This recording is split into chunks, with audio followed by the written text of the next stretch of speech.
deal? What's the deal? Let some of y'all get through here real quick. Make sure you hit that like button when you come through here. Make sure you hit that like button when you come through here.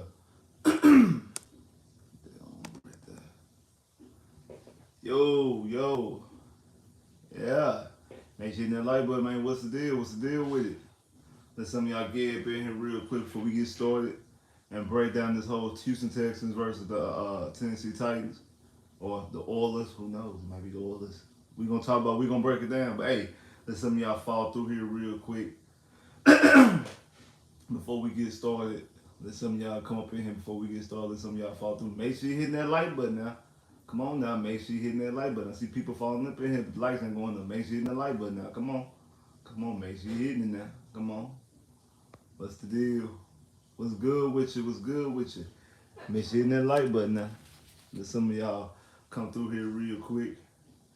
Yeah. Yeah, it's meals time. It's meals time.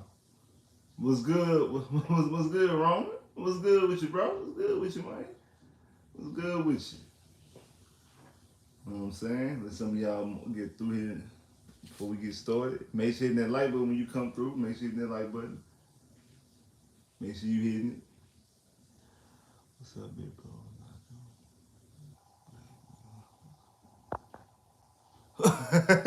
Who else we need to lose, bro? Everybody.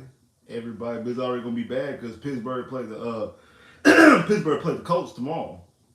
So so again, one of those teams are going to win, or both of them tie. Either way it goes, that still puts you behind. So I guess shit. Okay, either way it goes, it puts everybody still in the same situation. Like if everybody loses, then if everybody loses, that basically puts, you know what I'm saying, makes it the exact same situation that it is now, except it's going to be one of the teams out of Pittsburgh and the Colts, whoever win that game will have a full game advantage. It won't just be tiebreakers that's putting them over. They have a full game advantage. So it is what it is. But make sure you hit that like button when y'all come through. I see more people and jumped up in, but make sure you hit the like button. Now come on now, make sure you gotta hit that like button.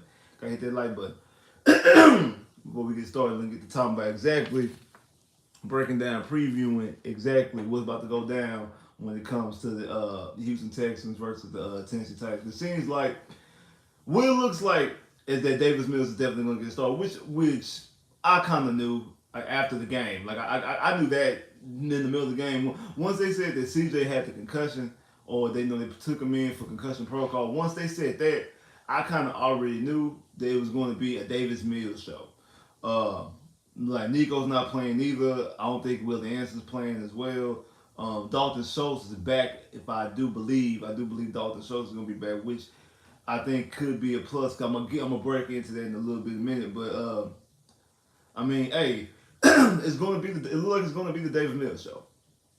That's what it's looking like it's gonna be. It's looking like it's gonna be the Davis Mills show, and exactly what that transpired, we don't know. So I'm thinking, like I said the other day, this is gonna be a D'Amico Ryans presentation. This is gonna be when D'Amico Ryans proves that it shows why. Let me rather say that prove. He shows why he was the number one coaching candidate last year.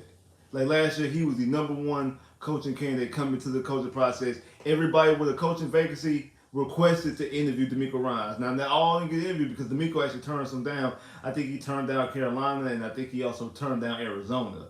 I know he interviewed with Denver. He interviewed with us. I can't remember if he interviewed with the Colts. I think he turned down the Colts. So it might have been he might have turned down the Colts in Arizona. That might be what it was. I know Arizona was one of the ones he turned down. So, but everybody who had a coaching vacancy last year requested to talk to D'Amico Ryans. Now they all didn't get a chance to talk to D'Amico Ryans, but they all requested. So he was the highest coaching candidate. That's who everybody wanted, was D'Amico Ryans. So in saying that, this is a game where he has to show why he was that defensive minded guy. I had the number one defense last year with the San Francisco 49ers, and we come in here and we're not the best defense. Again, don't have the same guys as San Francisco. I understand, I get it, but you see exactly what Salah's doing with the New York Jets. You still see what the 49ers is doing still without Robert Saleh and without D'Amico Ryans. They still keeping their head above water and still looking like a very dominant defense still probably one of the strengths of the team, not to mention all the weapons they got around, and also Kyle Shanahan, I believe, is just that good of a head coach. To what D'Amico Ryans is doing, which he's doing a good job. I'm not saying he's doing a bad job. He's doing a good job in Houston. But one of the things that seems like is an Achilles heel is going up against bad to mediocre quarterbacks. Because when he's going up against bad to mediocre quarterbacks, he lets them loose and allows them to have the best game of their life against the Houston Texans. We've seen it. We seen it in Atlanta when Desmond Ridder throws for over 300 yards, or almost 400 yards. Desmond Ridder almost threw for 400 yards. He ended up getting benched 2 weeks later, but had a career game against us. Same thing with Bryce Young. Bryce Young's only win is against us, and it was a game-winning drive. so he has his first career game-winning drive, and he's looked like, even though he's the number one pick in the draft, he's looked like the worst rookie quarterback drafted. Everybody. Like, you see what backup quarterbacks is doing. The guy with the Giants and the guy with the Raiders last night. You seeing what these other guys are doing. You seeing what AR was doing before he got hurt. You're seeing what Will Levis is doing in Tennessee. We're gonna get to that in a minute. We seeing what all these other guys are doing. So it's very clear that he's very clear that as it stands right now, he's played the worst rookie quarterback of everybody, and you allow him to have a game against you where he gets his first ever career winning drive and able to win the football game, and they're only winning the season. You allow Trevor Lawrence to have his career high thrown against you. You allow Zach Wilson to be Offensive Player of the Week. Zach Wilson was Offensive Player of the Week because you played against him. He was able to throw for over 300 yards, 2 touchdowns, no turnovers, and look like a number 2 overall pick against you in a game when your number 2 overall pick couldn't throw for more than 91 yards. So that right there shows you exactly what's going on. And again, if it keeps on happening, this is no longer a coincidence because it's already not. In my belief, it's already not a coincidence right now. It's a trend. Right now, it's a trend, and it's something that keeps on happening. It's a habit at this point, and we have to find a way to fix it. D'Amico Ryans has to find a way to fix it. So let's get into the numbers because, again, since we're not really playing with our full team, there's no really point in getting our offensive numbers or getting into the Titans' defensive numbers because our number one offense is not going to be out there. So I want to take a gander and we'll take a straight look at the Texans. The Texans are 8th in rush defense. Only averaging 95.6 yards a game. They're 16th in scoring defense. Only averaging 21.5 points a game. They're 26th in pass defense though, averaging 246.9 yards a game in the air. That's what they're averaging. Now, we all know that Derrick Henry has been thorn on the Texans side. Derrick Henry went with 4 straight games of rushing for over 20 yards against us. And I know some people might say, "Oh, Derrick Henry, the time has passed, and Derrick Henry's not looking like Derrick Henry." Derrick Henry's 3rd in the league rushing right now. 3rd, not 13th, not 23rd, not 33rd. He's 3rd. 875 yards. Still averaging 4.1 yards per carry. And has 10 touchdowns. Now, is he going to go out there and rush for 2,000 yards like he did 2 years ago? Or 1,800 yards like he did the year before that? No. Or when he was, like the year he ended up getting hurt and he missed over half the season and was still the leading rusher because he already had 1,000 yards. He was still the leading rusher for like 3 weeks after he got hurt. Like he got hurt and missed 3 whole weeks and still was the leading rusher. It took him like 4 weeks to knock him off from being the leading rusher when he only played the first half of the season. I don't even think he played the full first half of the season. Now, is he still at that level? No, he's not. He's not still at that level. He's not. But he is at the level where he is at the level where he's still a number 1 running back. He still is a running back, a top 5 running back because he's 3rd in the league. And still giving it. So it's not like, oh, they just force feeding him and just giving him a whole bunch of yards. He's still averaging 4.1 yards a carry and has 10 touchdowns. So Derrick Henry is still a problem. Don't let anybody on the radio or anybody else get you confused with that. Oh, the Derrick Henry, the time is gonna be the ghost of Derrick Henry, or I think I heard it's Akeem Olajuwon in the Raptors jersey. Don't let that fool you. Don't let that mess fool you. Don't let those people out there fool you. Talking about the Derrick Henry today is a shell of himself, and it's a ghost of Derrick Henry, and it's Akeem Olajuwon in a Raptors jersey. That's not the case at all. He might not be 2,000 yard Derrick Henry, league rusher. He close there. He damn near there. He damn near there. And shout out to that boy Chris for the super chat love, man. Appreciate the super chat love. Sub Texas Nation. Spence everywhere everyone is saying the Titans are favorite by the Texans. I got Hopkins 2 touchdowns and 150 yards. Henry 1 touchdown, 130 yards. Shout out to Chris for the super chat love. We all know that Chris is a Colts fan, so you would love for that to happen. You would love that because you would want the Texans to no longer be right there behind nipping at the Colts' heels, because win, lose, or draw, when it happened with the Colts tomorrow, they still got to face us in the last game of the season. So you want the Texans not to have any. You want the Texans to be out of the distance when we face our last game of the season. And I still believe that game is going to be for a wild card spot. I still believe that game is still going to be a game. The winner of that game is going to be in the playoffs. I have better high hopes that it will be maybe the winner of that game wins division. I don't think that's going to be the case, but I do believe the winner of that game in the last game of the season versus the Indianapolis Colts, the Texans versus the Colts, will be a game for one of those teams to get to the playoffs. Who knows? Both teams might already be in, or one team might already be in, another team needs to get in. So, but we'll see what happens once we get to January 7th, if I'm not mistaken. We'll see exactly what happens when January 7th arrives. But like I said, shout out to Chris for super chat love. But we're gonna get into that. We're gonna get into exactly that, because like I said, I was breaking down Derrick Henry's numbers, because Hopkins has had a resurgence. Hopkins has 57 catches, 898 yards, and 6 touchdowns. So Hopkins is 12 yards away. Not 12 yards.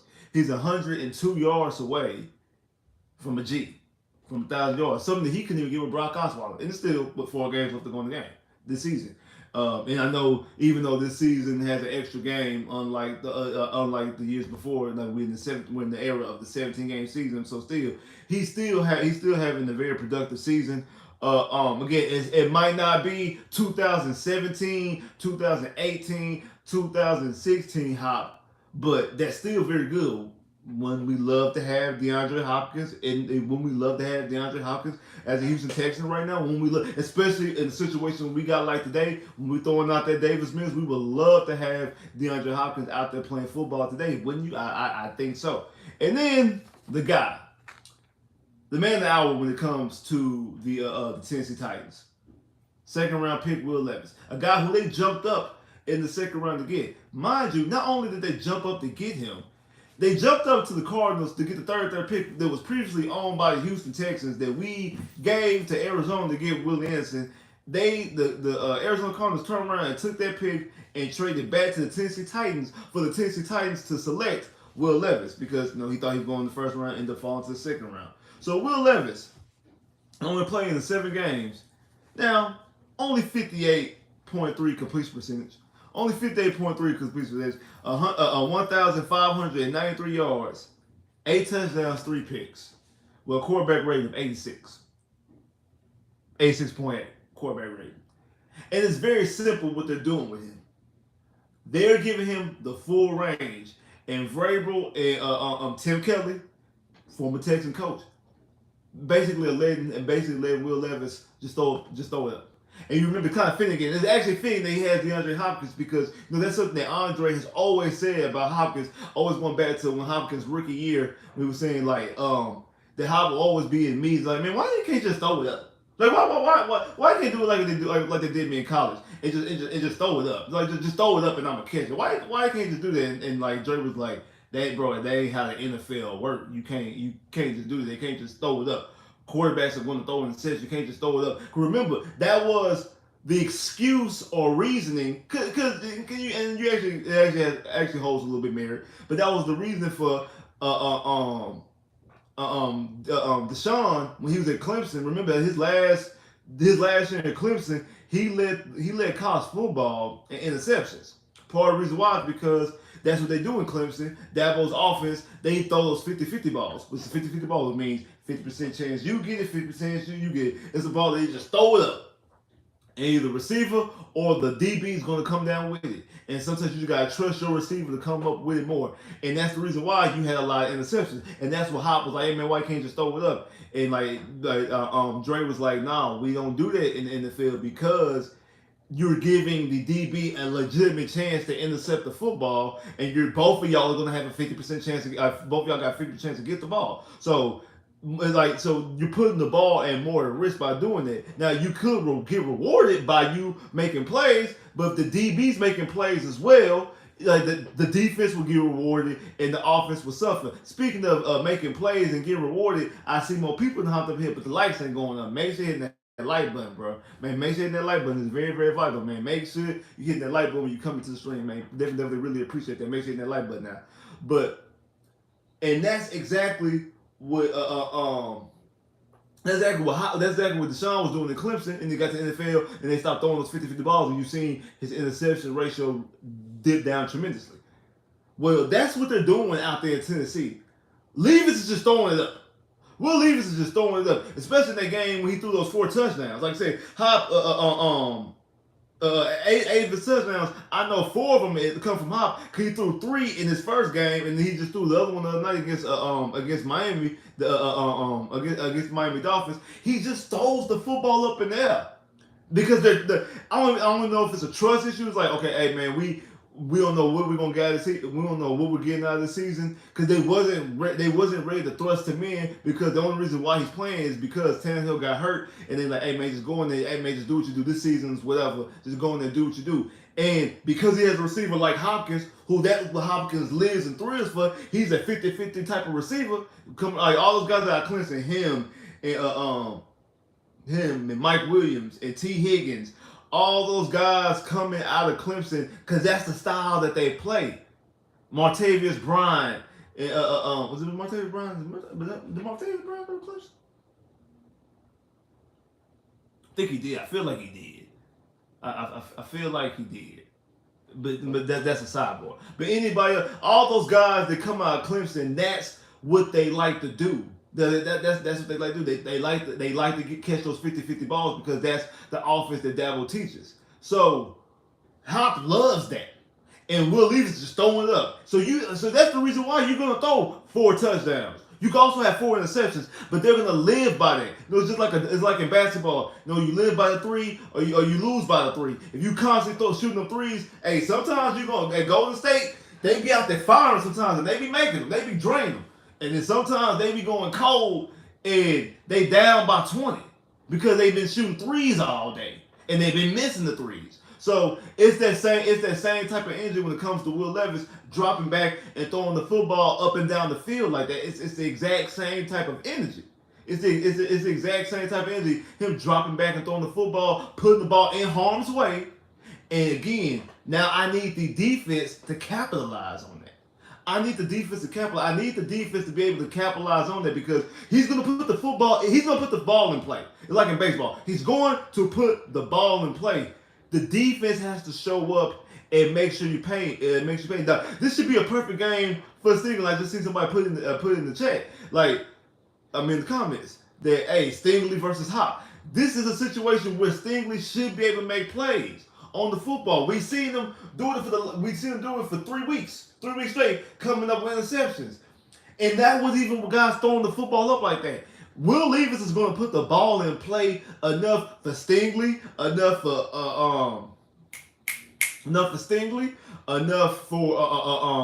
can't think of that, Steven Nelson, enough for these guys to able to make plays on the football. He's going to put the football up in play enough for these guys to make a play in the football. But they got to make a play on the football. Jalen Petrie, are you going to wake up this season? That's the question I want to know. Jalen Petrie, are you going to wake up this season? Are you going to wake up? Are you going to show up in 2023? Are you going to be involved? Are you going to be involved? Are you going to show up in 2023? Because this is a game where we need you. Because you owe us. You're in the negative right now. You're overdrawn at the bank. You were completely overdrawn. You maxed out. Your credit cards is maxed out. You overdrawn at the bank. We need you to start making plays because this game is really pretty much is going to ride on the defense and what the defense can do against the Tennessee Titans. And the reason why is because we're out here missing our quarterback. We're out here missing more likely the 2023 Rookie of the Year and C.J. Stroud. We all know he got the concussion and he's in concussion protocol and he's going to miss this game. It hasn't been 100. I don't think it hasn't been 100% confirmed, but he's going to miss this game. So Davis Mills, who was the starter for the majority of last 2 years rather, is going to get his first start since the Indianapolis Colts game. And now, can Davis Mills go out and win you a football game? Like I said, he hasn't played. He's played sparingly this year. In moments, he's played. He's played sparingly this year. Not really going out there and really only going out there when CJ's need a break or is being checked or whatever, or checked, and obviously he came in the last game. But Davis Mills really played a lot. So we go back to the last year, and the last time that the Texans were at Nissan Stadium facing against the Tennessee Titans, Davis Mills was 17 to 28. 178 yards, a touchdown, an interception, a quarterback rating of 76.2, and a 19-14 victory versus the Tennessee Titans. His last game as a starter was against the Indianapolis Colts. He was 22 of 38, 298 yards, 3 touchdowns, 2 interceptions, a quarterback rating of 87.4 with a 32-31 win versus the Indianapolis Colts at Indy. He had that great 2-point conversion. A game that we was all mad at initially because you got us knocked out of having the number 1 pick. A lot of people upset and mad about that. We all know exactly the rest of the story, what happens. But when you go back and watch that game, he was playing freely. He walked into that game basically saying, "There's nothing they can do." What are they going to do? I'm more than likely not going to be here next year. And if I am going to be here next year, I'm more likely going to be the quarterback. They're probably going to go out there and get one of these guys. This draft is filled with quarterbacks. They're going to go out there and get one of these quarterbacks with every pick we get. I'm going to just go out there and I'm going to play freely. I'm going to just go out there and I'm going to just play my game. And even though he did throw 2 interceptions, he played freely. And that really was his best performance. He almost threw for 300 yards, had 3 touchdowns. I mean, you go back and look at that touchdown he threw to Jordan Akins to top the game-winning touchdown, how he split the defender. Actually, that was a 2-point conversion. On the touchdown, he threw it, and Jordan Akins plucked it out the air. He threw it. He just threw it up. He just threw it up. He eluded the sack, broke a sack, moved out of the pocket, sidearm and threw it, got an end zone touchdown. Then boom, on a 2-point conversion, basically did the same thing. Split the defenders threw actually a very good pass and threw it right there to his tight end, and they would get the 2-point conversion. And that's another thing too. Dalton Schultz is going to be back in this game. He's actually very well at using the tight end. Davis Mills is. Davis Mills, because remember he used QT all year last year. Quentin Toriano, he used him. He used Jordan Akins last year when Jordan Akins out there. Jordan Akins actually played very well. When we brought Jordan Akins back towards the end of last year, Jordan Akins played better with Davis Mills than he did with Deshaun Watson. Let that sink in. He actually played better with Davis Mills than he did with Deshaun Watson. Honestly.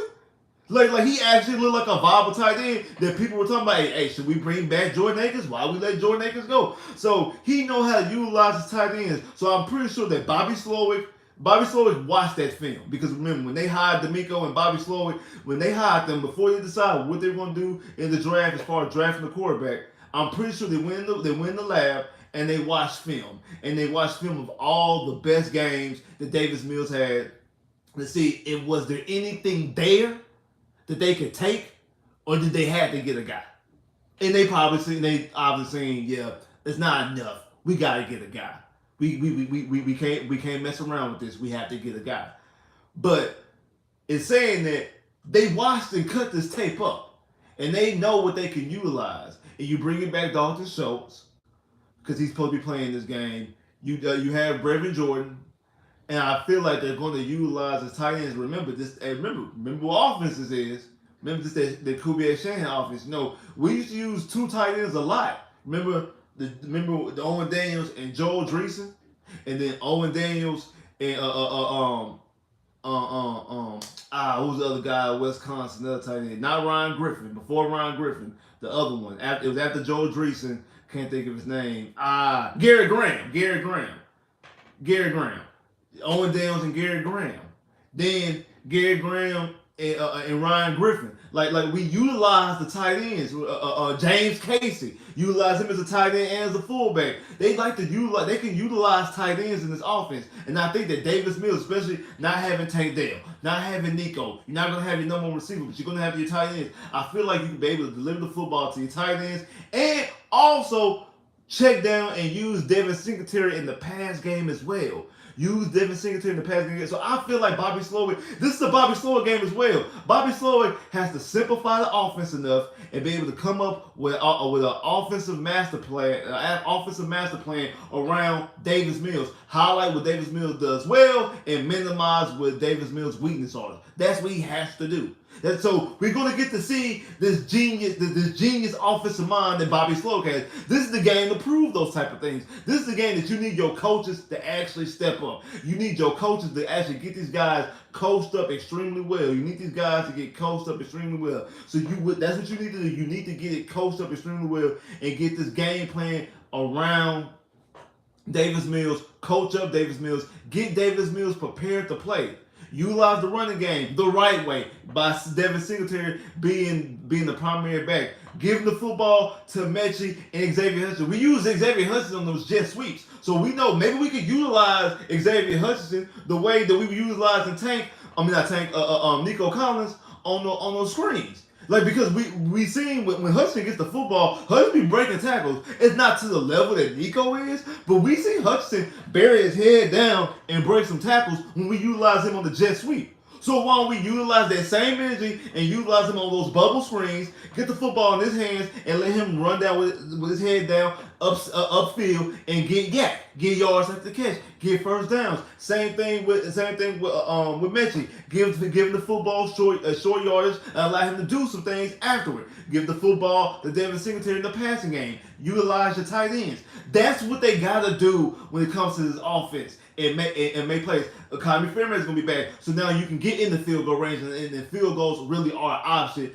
at this point in the season. Now that the economy's back, so that's what the Texans can do offensively. That's what they should do offensively. That's what they can do. That's what they should do offensively. Simplify the game and utilize the guys that you have in playmaking form. That's what they have to do if they want to win this game offensively. That's what they gotta do offensively to win this game. That's what they gotta do. And make sure you hit the like button. I see more people that jumped up in here, but the lights ain't going to make sure you hit that like button. Now that I got all that out the way, let's talk about what y'all want to talk about for real though. You know what you want to talk about. Y'all want to talk about y'all want to talk about that rivalry. You know what I'm saying? Y'all want to talk about that because we all know exactly, because it's in the thumbnail, so we all know exactly what's about to go down on Sunday.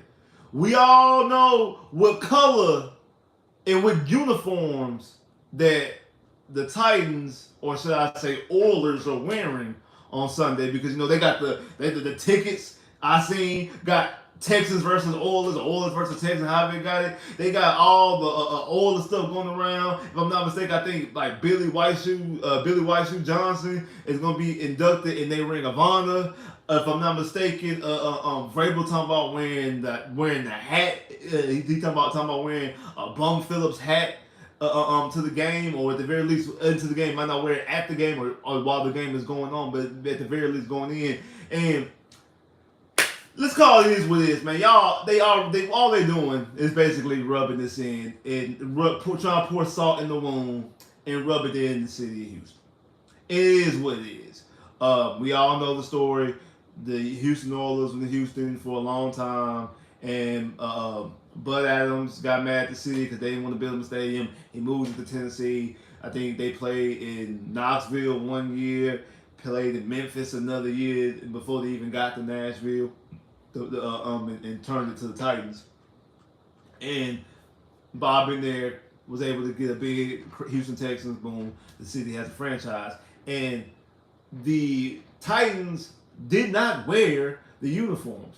The only time the Titans ever worn the uniforms prior to this, once they became the Titans, was it 2000? What was it? 2010? Either 2009 or 2010. Whenever they had then they were celebrating like the AFL, and like all AFL teams were wearing jerseys, and like the Titans wore the Oilers AFL, like the AFL Oilers, because it was the blue helmets with the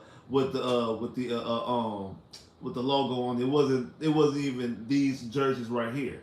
It wasn't even these jerseys right here that they're wearing right now, and now they're wearing them mostly because they found out that the Texans were getting new jerseys, and a rumor was that the color, the Love You Blue, H Town Blue, whatever you want to call it, was going to be hinted in the jerseys. Never thought that color was going to be a full comeback, like the main jersey would be that color. Never thought that, but it would just be a color that would be used because hey, the color clean. You know, I love every shade of blue, dark blue, light blue. Royal blue's my this is my favorite shade, but I like all shades of blue is my favorite color. And they also, if I'm not mistaken, they want to wear the jerseys on the road, which means come on, they want to wear the jerseys on the road. They want to win inside Houston, but the NFL wouldn't allow them to wear the jerseys on the road. They only wear the jerseys at home. So again, of course, they're going to wear it against the Houston Texans, of course, because they know the Houston Texans fan base. One, the Houston Texans themselves don't want it. I mean, they can care less. Honestly, it's it's the fans. So you got a lot of old school fans who were Oilers fans back in the day, and you got other people who just like the style. And the thing is, one thing I just never could really completely like wrap my head around, especially like when people be fighting for it, like as far as like people in Tennessee be fighting for it. Like y'all talk about, man, the Houston Oilers is ours. Like, what's the first word to come out y'all mouth when y'all talk about the Oilers? The very first word that comes out your mouth is Houston. It's Houston. It's just like with the Chiefs when they wear they throwback stuff. Cause I seen Travis Kelce like a couple games ago had like the throwback Chief jacket and it had the state of Texas on because they used to be the Dallas Texans. To me, I think that's stupid.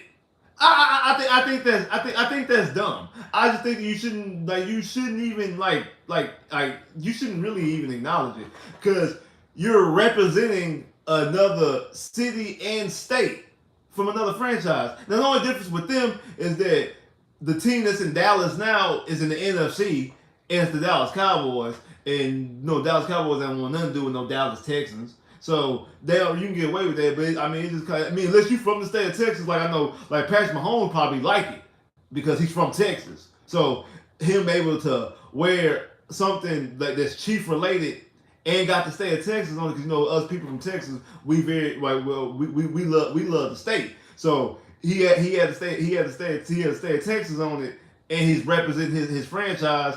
He ain't getting no you represent another franchise. You represent the Rangers or the Astros, and the Kansas City Royals is here, or you representing the Rockets, Spurs, or Mavericks, and whatever. Even though there's no basketball team in Missouri, but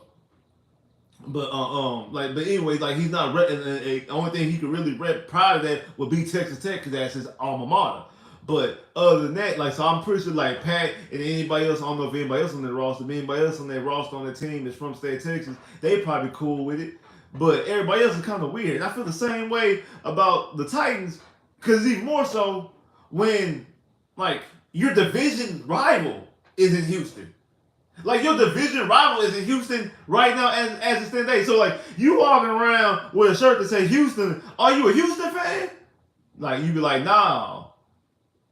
So why you got on a Houston jacket? Now you gotta go out there, you gotta explain some long history, and people who are not just really dug into it are looking at you like, it doesn't make any sense. Like I wouldn't even. I just wouldn't even. I wouldn't even.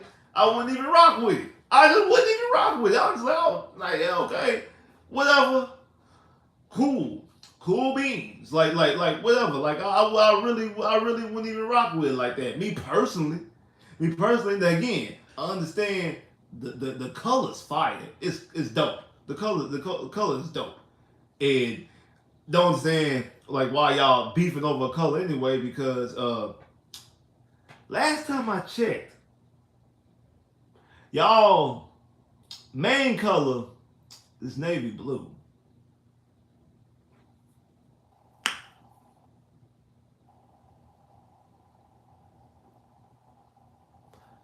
The Texas main color is navy blue too. Why y'all arguing over y'all secondary color? And the navy blue and uh, um the baby blue wouldn't even be the Texan secondary color. It'd be the third color because the Texan secondary color is battle red. And last time I checked, the Titans used to have white helmets up until like 2018 when they got new uniforms and they changed their helmets to deep steel blue. Texas already had the deep steel blue helmets, and nobody saying nothing. Um, the Chargers wear powder blue. Carolina has Carolina blue. Uh, Detroit's blue is a lighter shade of blue. Like there's other teams that have baby blue in their colors. Never issue. Why is it an issue? Why is you seeing a cease and desist to U of H and Rice, but you didn't do that to the Texas Rangers? They wear those jerseys every Sunday. They wear they baby blue jerseys, and it's red, and navy blue as well. The exact same color palette. Also, same thing with Ole Miss. So a cease and desist to Ole Miss. They wear the same colors too. Exact same colors. Their main color is navy blue. They have red, and then they wear baby blue sometimes. Uh, there's another school too that doesn't. I can't think exactly who it is. Like so, there's other schools and franchises and teams and organizations that have the exact same. But it's only issue with Houston because you have an issue with Houston. And you never want to do it anyway. Like you wasn't, no one was, you wasn't wearing these Oiler jerseys and things like that years ago. You wasn't. You wasn't. And I don't want to hear that bull about, oh, we were waiting on the NFL to approve the new helmets because we can't, everybody can't have different helmets. We're waiting on the NFL to approve the new helmets. Okay, even if that was the case, why y'all ain't sell the merch? Because y'all could have been sold the merch. Like y'all just now selling like Derrick Henry jerseys in the Oiler, like as an Oiler jersey. Like y'all, the only Oiler jerseys that used to be sold was Warren Moon, Eddie George, and Warren Moon, Eddie George, Earl Campbell, and more than likely Steve McNair. I haven't. I see. Actually, the thing is, I actually just seen the Steve McNair Oiler jersey like last week, and inside Lids. I seen Oiler jersey inside, and I seen Oiler jersey inside Lids. Steve. That was the first time I seen the Oiler jersey Steve McNair. I've been seeing like a Derrick Henry, not that Derrick Henry. I've been seeing Earl Campbell and a Warren Moon and Eddie George. I've seen Eddie George prior. I've never really seen Steve McNair to my knowledge. I don't remember seeing one. I finally seen one the other day. But and again, all those guys actually wore the jerseys. I get it, but I mean like Derrick Henry and Vince Young and Marcus Mariota and Ryan. My bad. That internet cut off. Y'all good?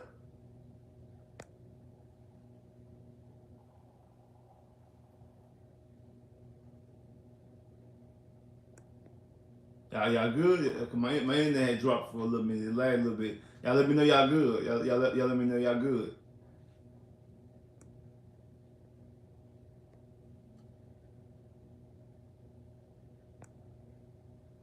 And bro, this ain't no bro. What? Boy, this ain't no Dwight. It's Paulo, man. Paulo, man. This is Paulo Banquero, man. Don't do that. Don't do that. It's rookie. It's rookie. Yeah. Paulo. It's Paulo, man. Don't do that. Don't do that now. But yeah. So that's what it is when it comes to them jerseys. I know that's what a lot of people want to talk about. They want to talk about this, and and again, I think this game will have more juice.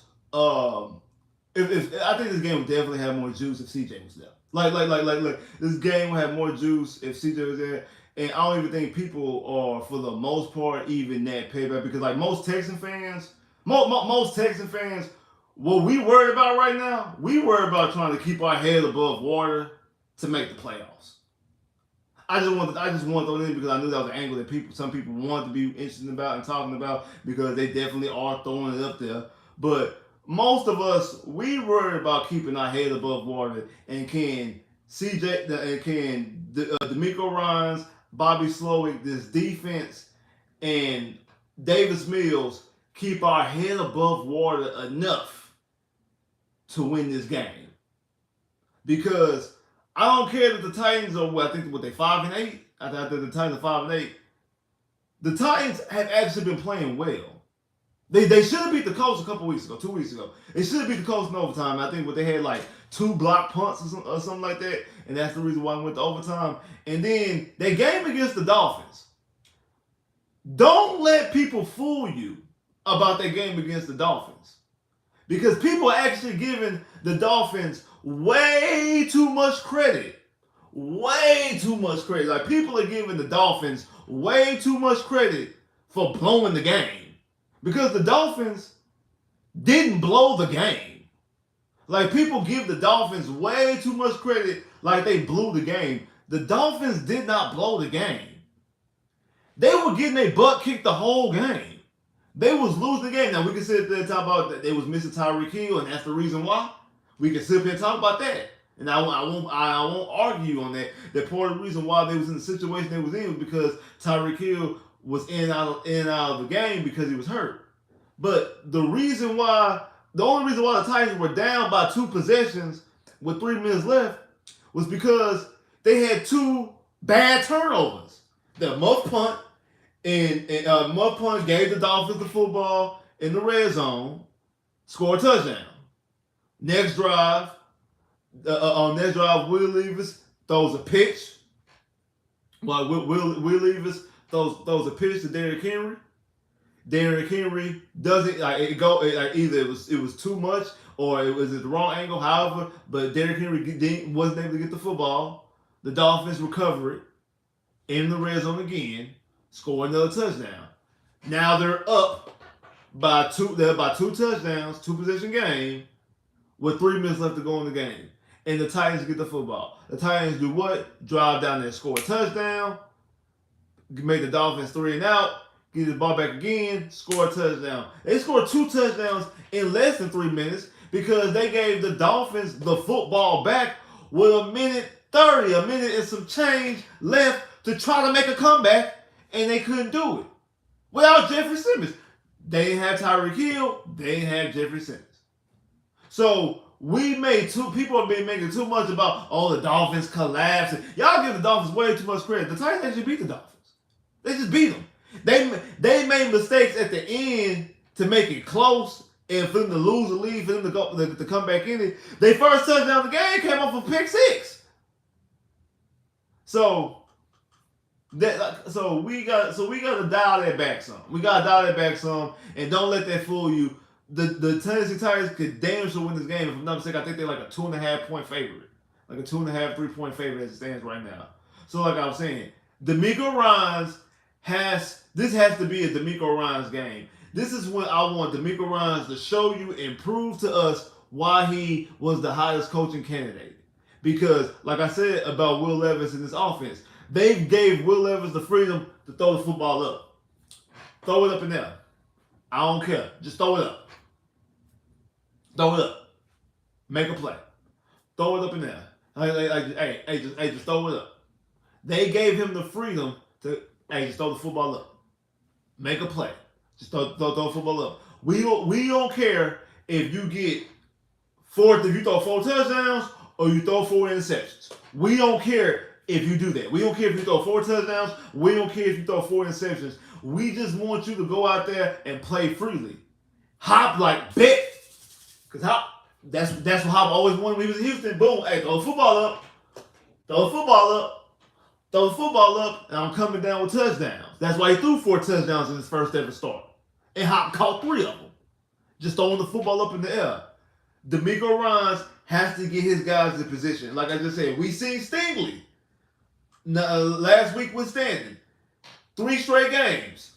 Got 4 interceptions. He went out there and made plays. Need him to go out there again and make some plays. Steven Nelson, same thing. Steven Nelson was the best cornerback on the team last year, and for the first half of the season this year, Steven Nelson was playing well. Really up until Stingley came back, and I feel like Stingley has overtaken the best cornerback on this team. Because Stingley last year didn't have a bad game on Sunday. It just really wasn't thrown in his direction. Like Stingley really didn't have a bad game. Like guys were getting open because of the way they were coaching the offense. I wouldn't blame Stingley. Actually, I think that Steven Nelson actually had a worse game than Stingley. So Steven Nelson.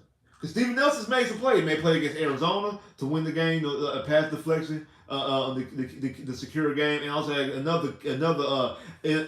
had the interception against the Saints to seal that game as well. So Steven Nelson, we need you to make some plays. We need you to make some plays. D'Amico Ryans needs to get these guys put in position. I know we're supposed to be more likely missing Willie Anderson, but hey, Jonathan Gennard is leading the team in sacks. Has double-digit sacks. The first guy to get double-digit sacks since 2018. Since 2018. Which was obviously J.J. Watt. And I think J.J. Watt had 15. Because remember, he missed half the season in 2000. He missed half the season in 2019. And then 2020 was just like, just we wasn't good. We wasn't able to get a pass rush. And then the last 2 years, whatever. But, hey, able to get the football. Hey, I need you and Jonathan Gennard to go out there and make plays and able to get to the quarterback. That's what I need you to do. You got 10 sacks already, double-digit sack season. Like I say, first guy since J.J. Watt back in 2018. I need you to be able to put a pass rush on Will Levis because he's going to go out there. He's going to get rid of the football because he's going to go out there. He's just throwing the football up in the air.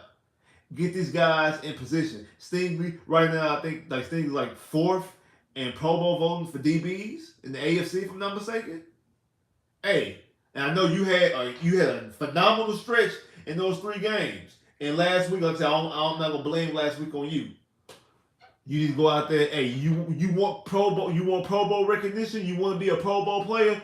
Prove it to these are game. This is a game right here, right? You need to go out there and get multiple interceptions. This is a game we need to get 3 to 4 to 5. This is a game as a defense collectively needs to get 3 to 4 turnovers, especially if their quarterback is just throwing the football up in the air like that. If their quarterback is throwing the football up in the air like that, you have to make the plays. You gotta make plays on them. You just do. You have to make the plays on them. You just got to, man. You gotta be able to make plays on this team. You gotta make plays on this defense, bro. You got this defense has to make plays on this offense. You just got to. Like I said earlier, Jalen Petrie, are you gonna show up to the party? Are you gonna show up to the party? Are you gonna show up? Because, like I say, people as of right now, people want to give you the sophomore slump. I'm not even doing that. I'm not giving you the sophomore slump. Jalen Petrie, you're hot butter garbage. Until proven otherwise. You are hot butter garbage. You are. You're a liability, and you're hot butter garbage. And I'm watching the tape. I'm watching the games. I'll be looking like, what is he doing? Like, bro, I thought you were gonna be a Pro Bowler. Thought you were gonna be an All Pro this year, and this is what you give me. I'll be looking at the tape like. Every time a big play happens, I look up and there go 5 getting up off the turf because he got burnt. There go 5 getting up off the ground because he missed the tackle with somebody breaking free every single time.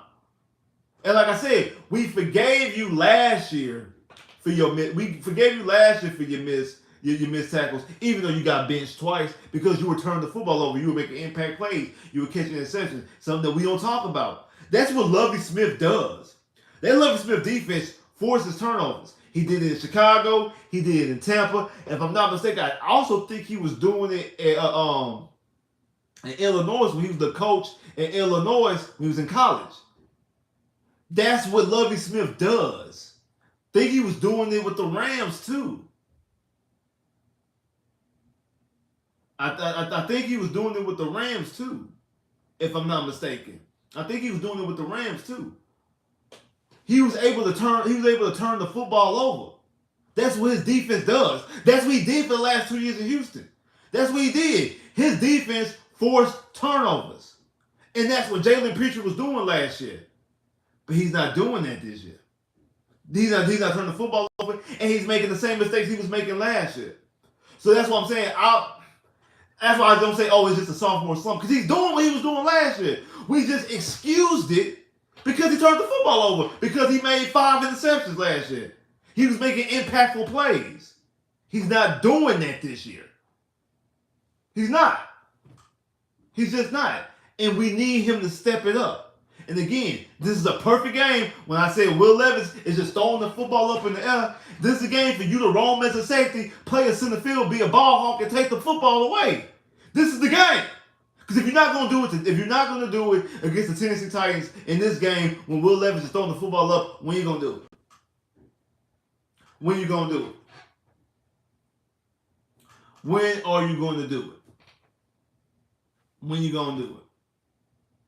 If you're not going to do it this week, when are you going to do it? Let me know. Let me know. Just let me know. When you going to do it. just let me know. But you have to find a way to make plays on this team. You got to find a way to make plays defensively. And like I said, this is a game that I feel like DeMeco Ryans has full control to coach this game. This is a game where I feel like that's what DeMeco Ryans is going to do. I feel like this is the type of game for DeMeco Ryans able to come up with a plan and show us what you were doing in San Francisco. I know you don't got the same horses. I know you don't have the same guys, but I need you to show this is a game where you gotta coach these guys up, because I'm gonna be honest with you. This is a game that Bill O'Brien would win.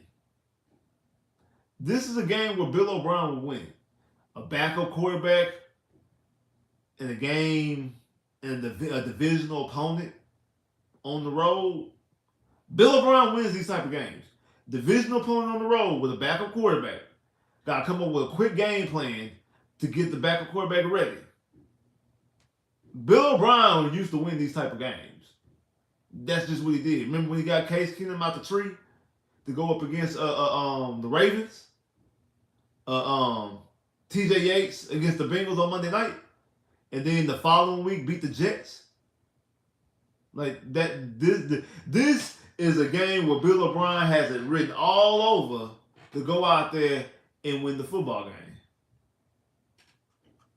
This is the type of game where Bill O'Brien will win this type of game. He will coach up his backup quarterback. All the chips is down, and it's a divisional opponent, because you know Bill O'Brien feasted on the AFC South. He feasted on the AFC South. He did. So, like I said, Bobby Slowick, you a boy genius, the offensive guru, used to work at PFF on working the defensive numbers on PFF, so you know exactly how stuff supposed to be working. You supposed to be the savant. Do it. I need you to prove it. No CJ Stroud, no Tank Dell, no Nico Collins. Give you Davis Mills.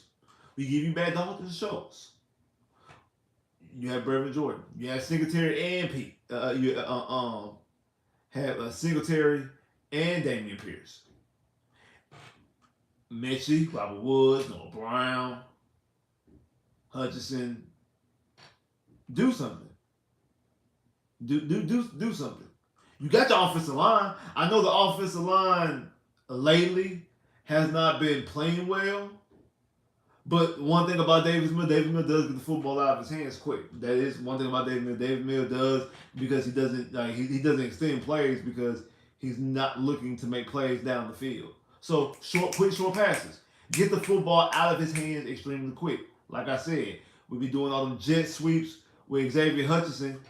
Give the football to him on them bubble screens like you was doing for Nico. Get the ball out. Boom. Because we've been able to we found a very key play with Nico Collins and them bubble screens. We've been trying to run bubble screens for years. Like for years. For the last 10 years, we've been trying to run screens and we weren't able to do it successfully. Up until this year, we found that that's something that Nico Collins feast on. Because a lot of Nico Collins yards be coming off the bubble screens. We be giving Nico Collins a bubble screen on 2nd and 15 and Nico Collins gets a first down.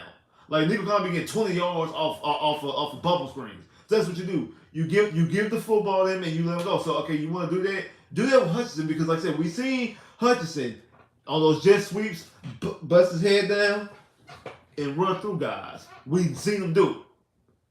So hey, it seems like that should be the same exact logic.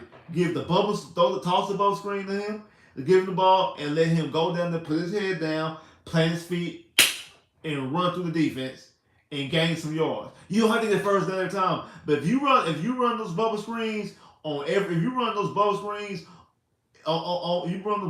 couple times on the drive, give the football to him.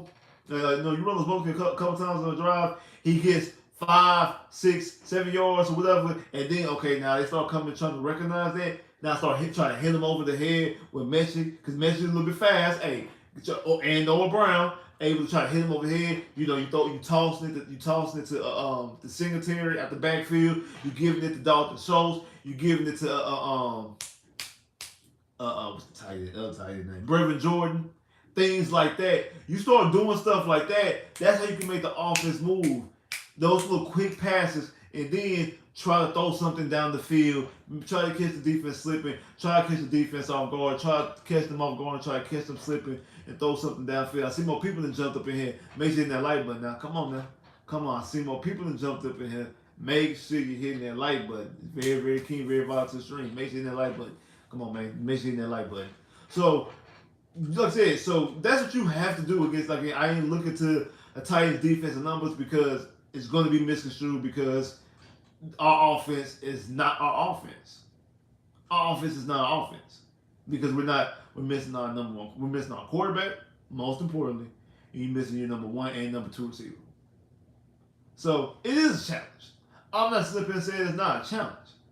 But my thing is, especially when it comes to DeMeco Ryans, it's not an excuse when you got the Colts winning games all year with a backup quarterback. Same thing with Cleveland. Cleveland winning all their games all year with a backup quarterback. Pittsburgh. Now, they've had Kenny Pickett for the majority of the season. Just recently they were without Kenny Pickett. But they still have won games and are in the playoff mix without a backup quarterback. With the backup quarterback, I'm sorry. The Vikings. They still in the mix, winning games with the backup quarterback. We just seen the New York Giants come back with resurgence. And now they possibly in the mix with the backup quarterback. We just seen the Raiders yesterday put up 63 points with the backup quarterback.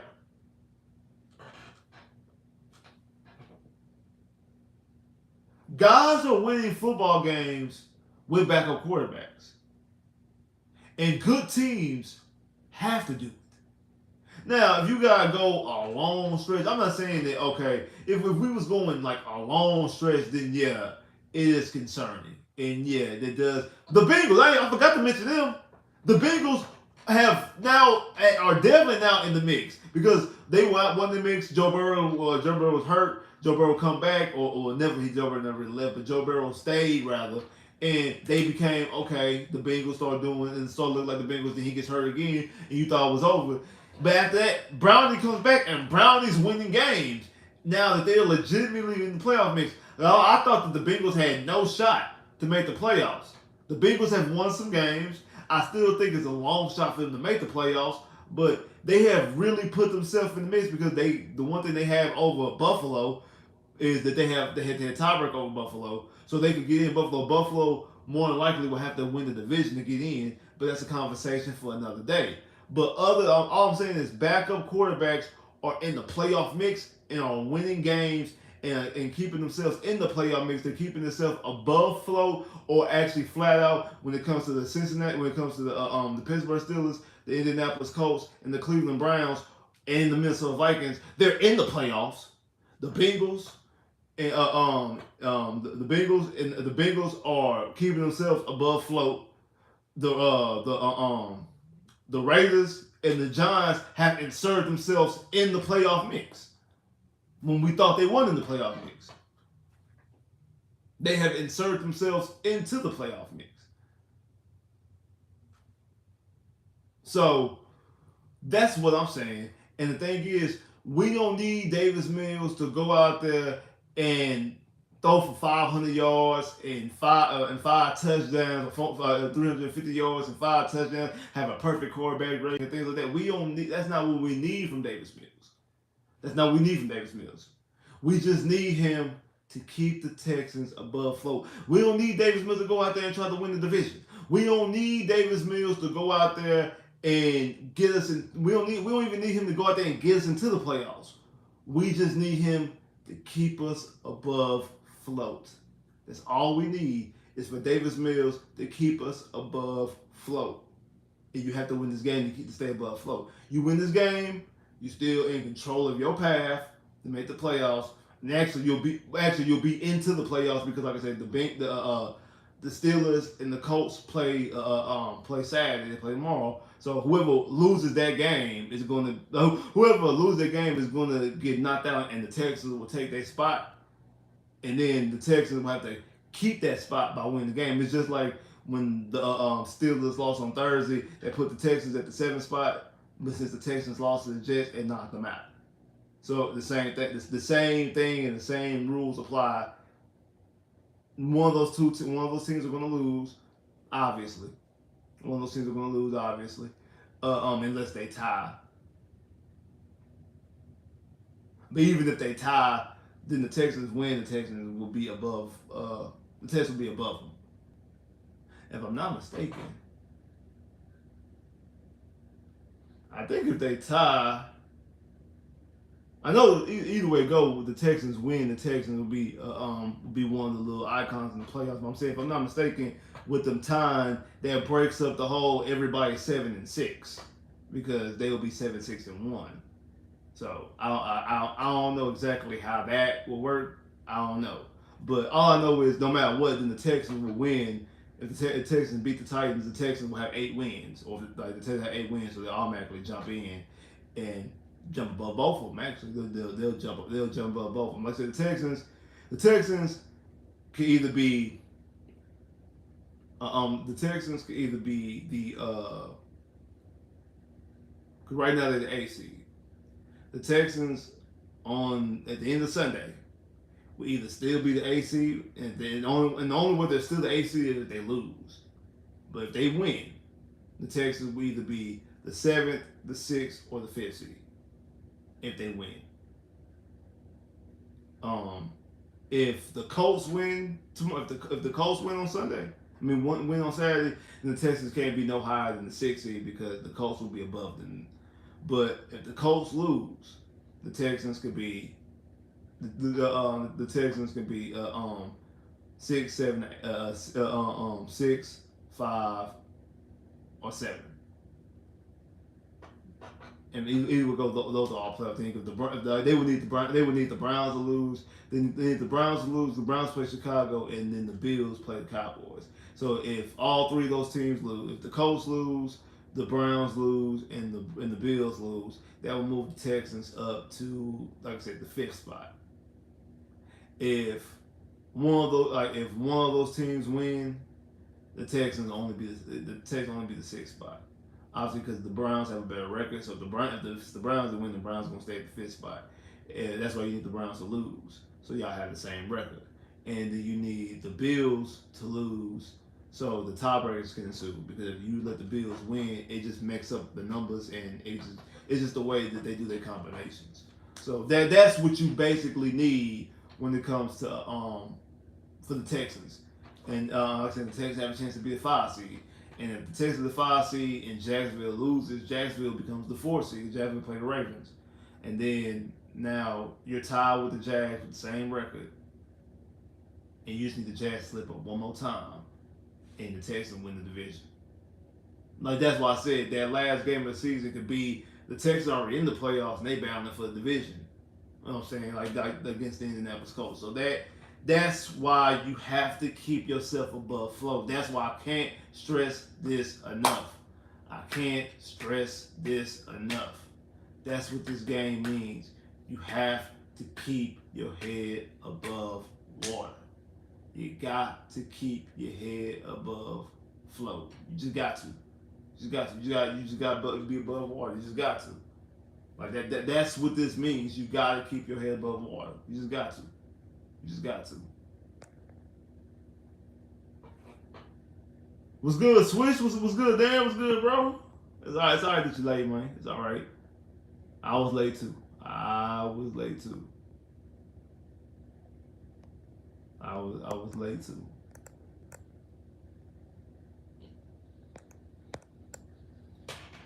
Like that's what you just gotta do, man. You gotta find a way. You gotta find a way to keep your head above float. You just got to.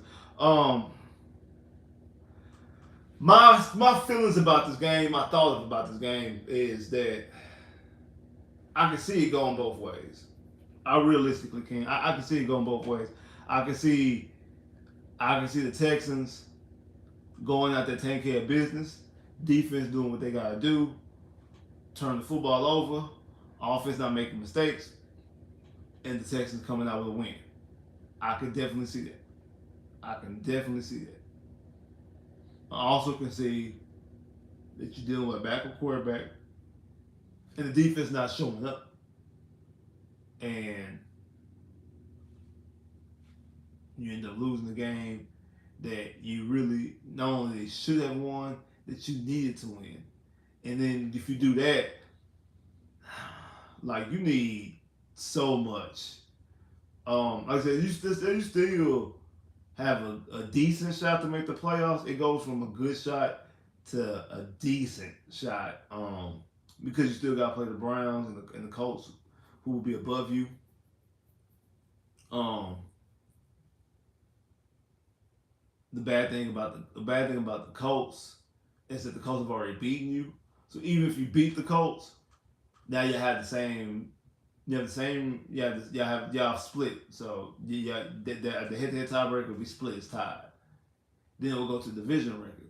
Well, the Colts have already got swept by the Jags, and I think they swept the Titans. So the Colts only have 2 divisional losses. So if you beat them, you give them 3. If the Texans lose against the Titans, that gives the Texans 3 divisional losses. And now you have to beat the Texans. You have to obviously beat the Titans the next time you play them. So now y'all have the same divisional record.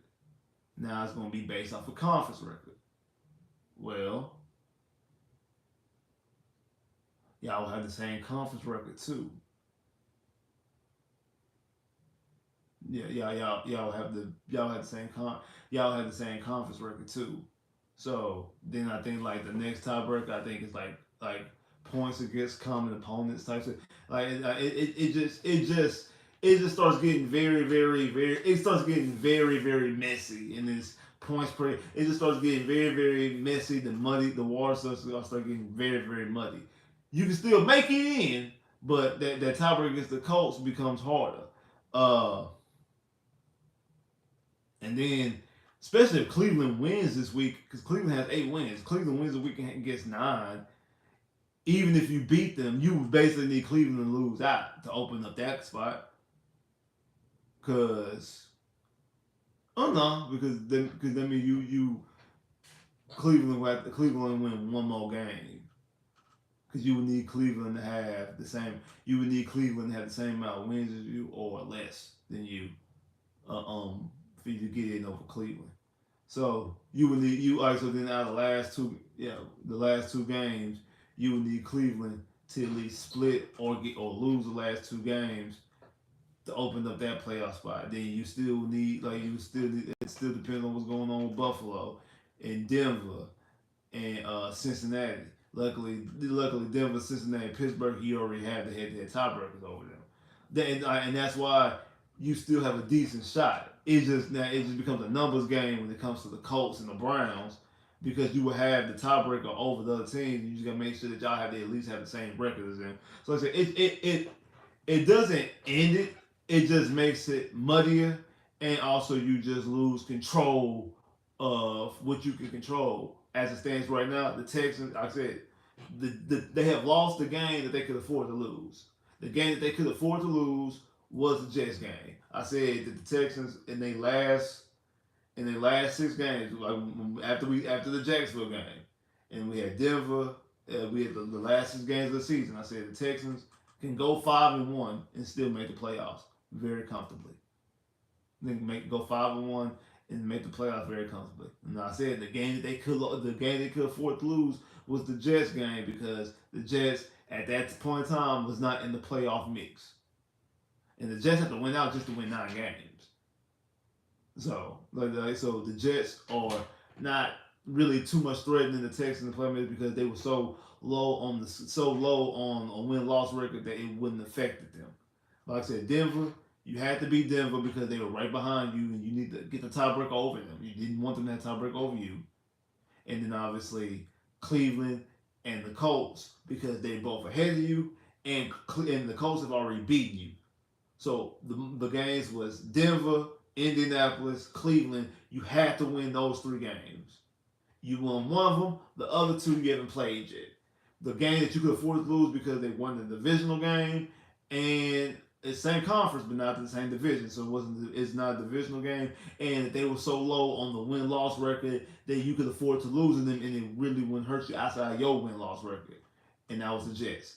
Because the Titans are in that gray area because they, as it stands right now, they're not really in the mix. If they do beat you, it does put them able to get into the mix, but they're not really in the mix. They kind of like in the situation with the Jets, but just they're in a little bit better situation than the Jets. And the other thing is they're in the same division as you, so losing to them hurts the Colts win. Even if you beat the Colts, well, if you lose to the Titans and you had too many losses against the Titans, it don't matter because divisional record will benefit the Colts.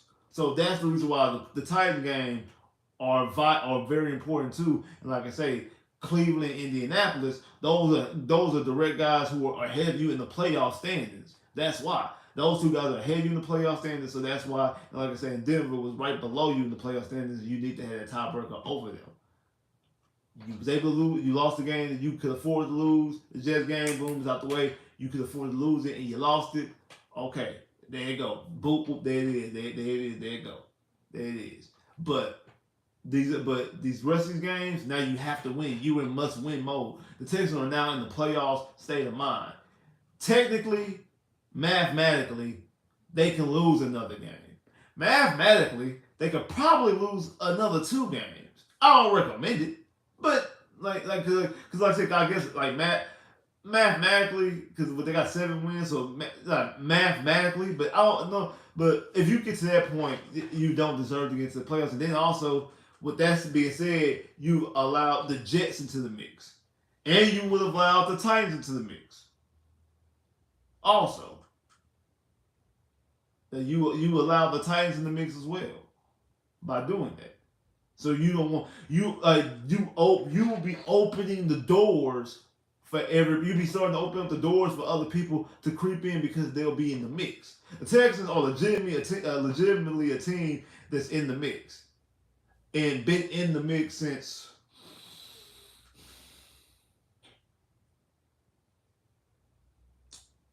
week 4 after the Pittsburgh game.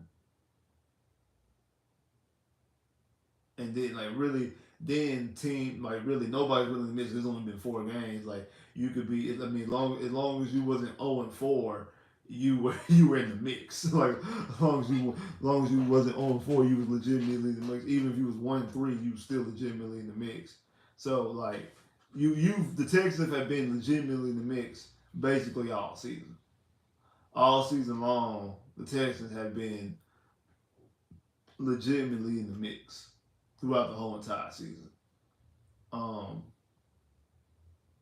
but you would start opening up doors for teams who wasn't in the mix. If teams who wasn't in the mix, like the Raiders and the Titans and the Chargers, and because the Jets actually were in the mix for a little minute until they started doing what they were doing with Zach Wilson. Because the Jets actually had a playoff spot. But yeah, like in Denver wasn't legitimate in the mix either in the beginning, and they actually again you was able to nip that, but then they came back firing on all cylinders and won right after that. So like, but those guys need somebody to open up the doors, like the Titans and the Raiders and the Chargers and the Patriots, which I think they eliminated already, but like those teams need and the Jets need those teams need somebody to open up the doors for them. They need somebody to let them and allow them in. That's what they need. They need somebody to let and allow them into the situation. Don't be that team. Don't be the team that let them in. Don't be now if Cleveland or Pittsburgh or Indianapolis, if they start letting them in, like if the Texans, you handle your business and you get to the fifth seed. Like I said, if you handle your business and Cleveland loses, and the Colts lose and Buffalo lose, and the Texans move up to the fifth spot, then whoever 6 and 7, and they start letting the Jets and the Titans and the Dolphins, the Jets and the Titans and the Raiders and the Chargers in, they start letting those guys creep in and actually have the ability to make the playoff, to make a playoff run because that 7th seed is open and that 7 and that 6th seed are swinging doors, and you start allowing those guys in, but you firm at the 5th spot and you looking at the 4th spot or more because that's what you put. That's the position you put yourself in, and you don't worry about that. But you don't be the team that let them in. You don't be the team that let them in. Don't do that. Don't do that. Don't do that. Don't be the team to let them in. We not doing that. We not doing that. We not being the teams that let other people in. We not doing that. We getting in. We getting our spot secured, and then whoever else want to come to the party, that's on them. That's on them and the bouncers. We ain't got nothing to do with that. That's on them. We up here. We up here because we gonna have a way to get in. Like the line is gonna be short. We gonna be able to walk into the club. We gonna be able to walk up to the bouncer on Sunday. It's up to us to step in or not. It's up to us to step in or not. We gotta be the one to step in on Sunday because, like I said, no matter what happens in that Pittsburgh Colts game, a spot will be opened up. No matter if who wins, no matter if Pittsburgh or the Colts win, or if they both tie, a spot will open up. The Texans just gotta walk in and step into the spot. The Texans gotta walk and step in the spot. The spot will be opened up. You Texans gotta walk in it. That's all. That's all the Texans gotta do. Texans just gotta walk up into the spot. So a spot will be opened up. You be able to get into the door. You gotta walk in, and then once you walk in, we looking for the VIP line. We looking for the AFC South VIP, the AFC South VIP section. Jacksonville in it right now. Jacksonville in it right now. They in the VIP popping bottles. You know what I'm saying? The bar girl coming, they in there popping bottles. You know what I'm saying? They pouring they in there partying up. They in VIP right now. We right now outside the club, about to get in. About to walk up. We right now. We walking up to the bouncer. About to walk in. It's up to us. We have to win the game to walk in, and then once we do that, we looking for the AFC South VIP section so we can go over there and try to get that and move Jacksonville out of it and to get in. That's what we trying to do. That's what we trying to do. But we have to take care of business first. We gotta take care of business first. We gotta take care of business first. We gotta take care of business first. We got to take care of business first. We gotta take care of business first. We just do. We gotta be able to take care of business first. Just point blank, plain and simple. We gotta take care of business first. I see more people than jumped up in here. Make sure you hit that like button. Now come on now. Make sure you hit that like button. More people than jumped up in this thing. Make sure you hit that like button when you come through here. Now don't do that. Make sure you hit that like button. But like I said, that's what we have to do. The thing is, I feel like the Texans can. Just keep it simple. Keep it simple. Bobby Slowick, keep it simple. Don't ask Davis Mills to do too much. But also at the same time, Davis Mills just let it fly. Davis Mills really did. I don't want Davis Mills to be pressing or have any pressure because, like I said, when he let it through last year, last game of the season, 22, 38, 298 yards, 3 touchdowns. Like they did throw 2 interceptions, but game winning touchdown, and also game winning 2-point conversion because he was playing free, playing free. He wasn't pressing, he wasn't scared. He was playing absolutely free, playing absolutely free, playing absolutely free.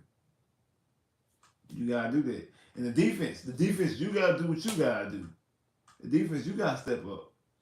Like that's exactly what y'all gotta do. The defense has to step up and make plays because Will Levis is gonna put the ball in play. He's gonna put the ball in play and throw the football up in there. He's giving you 50-50 contested football. He's throwing them all the way up in there. And trying, like that's exactly what he's doing. He's dropping back, he's throwing it up and letting it fly, and Hop is coming down with it. You have to go in there and make sure that Hop doesn't come down with it. That's what you gotta do. You gotta make sure that Hop does not come down with it. You gotta make a play on the football.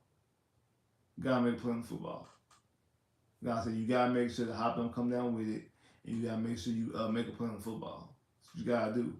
If you're able to do that, I feel like the Texans. Well, I feel like the Texans could do what they gotta do and win this football game. I'm hopeful the Texans do what they gotta do and win this football game. Because I don't want to be. We gotta try to figure out what we're gonna do and try to figure out what needs to be done, who needs to lose, who needs to win, all these type of situations, so the Texans can have a better shot to get in. The Texans win, they put themselves in the playoff spot, and they will only lose a playoff spot if they lose football games because the Texans at the point of the year that once they get into the playoffs, they in. This ain't college football when you get voted out. And the thing is, the Texans haven't lost any tiebreakers because like they losses, 2 of them against NFC opponents, which doesn't affect you because they're in the NFC, so no tiebreakers there. The Jags, who are in your division, who you split with, and the only thing about them is even if you don't have a tiebreaker, you still in the playoffs. They just happen to win the division, so you still good. You still good on that standpoint, even if you still good on that standpoint because, like I said, the only thing they could do is win the division. They can't knock you out the playoffs, and then the other loss would be the Ravens, Ravens are gonna win their division. So that's another one that's not affecting you. Now the Colts is the one that's affecting. The Colts is one. But again, both of y'all should be in the. But again, you control your own destiny. You can make that. You can make good on that. So that tiebreaker will be null and void as well because you have the opportunity to make good on that. And that's it. Like I said, the Texans don't have because the Jets are a non-factor right now. So that's why like the Texans, once the Texans get inside, once they get let in, once they get let in the club, once they're able to walk inside the playoff club, and whoever Pittsburgh or the Colts, who gets tossed out, and the Texans walk in, the Texans will only leave if they lose. And then actually, once they get in, they probably will be in. Depending on what else happens outside the club, they might still get to stay. Especially if they win 2 more games. I feel like if the Texans win the next 3 games, I'm thinking it's probably automatic that the Texans playoff spot will be locked in. Don't quote me on that because I'm not 100% sure. But I feel like if the Texans, I know something got to do with what else happens with other teams. But if the Texans beat the Titans, Browns, and Titans, that Colts game might not even mean anything as far as the playoff spot. Now it might mean something as far as seeding or divisions, but as far as getting inside the tournament, like getting inside the playoffs, that game might not matter. That's one reason why I keep on saying that I feel like it's either gonna be a playing game for I feel like it's either gonna be a battle for division, which I don't think it's gonna be now because everybody lost. I was expecting that both the Texans and the Colts to win last week, but I feel like that I feel like a team's already gonna have a playoff spot already clinched, and I feel like it's gonna be the Texans.